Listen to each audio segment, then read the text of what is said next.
India has an adequate arsenal of weapons to take on Pakistan right across its depth. So we are absolutely capable from our borders or even in depth where we can take on the entire Pakistan. And the GHQ can move from Rawalpindi to KPK or wherever they want to move, but they are all within range.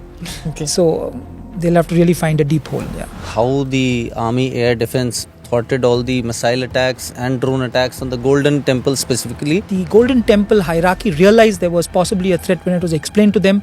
They allowed us to deploy guns to secure to protect the Golden Temple. Lights were switched off so that we could clearly visualize the drones as they were coming in.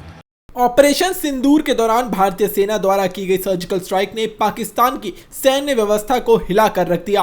भारतीय सेना ने पाकिस्तान के 11 प्रमुख airbase तबाह कर दिए, जिससे पूरी दुनिया ने पाकिस्तानी सेना की कमजोरी का नजारा देखा। इन हमलों की तस्वीरें और वीडियो सोशल मीडिया पर जमकर वायरल हुए, जिसने पाकिस्तान को कूटनीतिक रूप से शर्मसार कर दिया। अब खुफिया रिपोर्टों के मुताबिक पाकिस्तान अपनी सेना के मुख्यालय को रावलपिंडी से किसी और सुरक्षित स्थान पर शिफ्ट करने की योजना बना रहा है।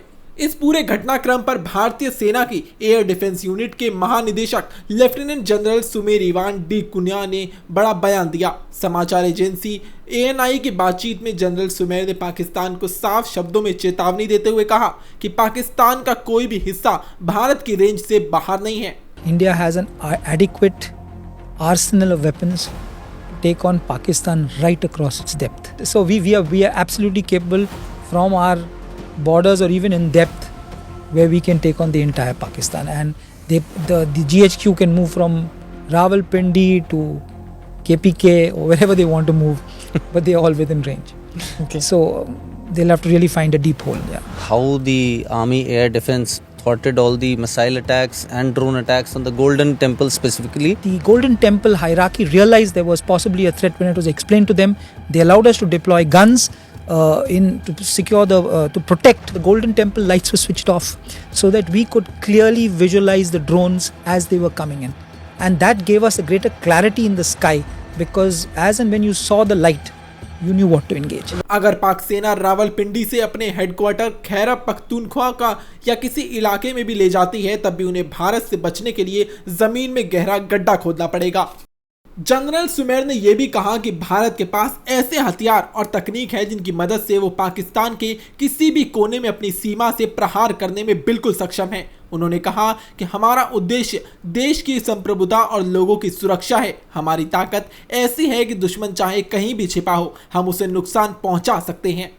पाकिस्तान द्वारा ड्रोन हमलों के जरिए भारतीय रिहायशी इलाकों और जवानों को निशाना बनाने की कोशिशों पर जनरल सुमेर ने कहा कि सेना ने पूरी सतर्कता और कुशलता से इन हमलों को निष्फल किया और साथ ही किसी भी नागरिक या सैनिक को हानि नहीं होने दी। उन्होंने गर्व से कहा कि इस कार्रवाई ने न केवल सैनिकों बल्कि उनके परिवारों और पूरे देश को भारतीय सेना की ताकत और तैयारी पर गर्व महसूस करा दिया। जनरल सुमेर का यह बयान न केवल पाकिस्तान को एक स्पष्ट संदेश है, बल्कि यह भी दर्शाता है कि भारतीय सेना हर मोर्चे पर सजग, सक्षम और राष्ट्र की रक्षा के लिए हर समय तैयार है। ऐसे अपडेट्स के लिए देखते रहिए प्राइम न्यूज़।